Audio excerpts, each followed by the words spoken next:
pracovní pomůcka, která se na vás usmívá.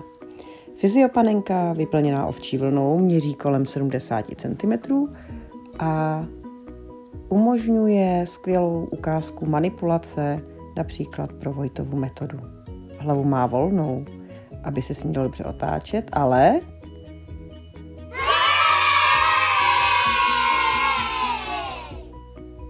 jak vidíte, dá se i narovnat.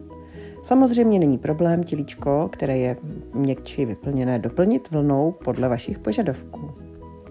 Panenka má ohebné klouby, vidíte prošití kotníčků, zápěstí, loktů i kolínek, aby se dala pohodlně polohovat.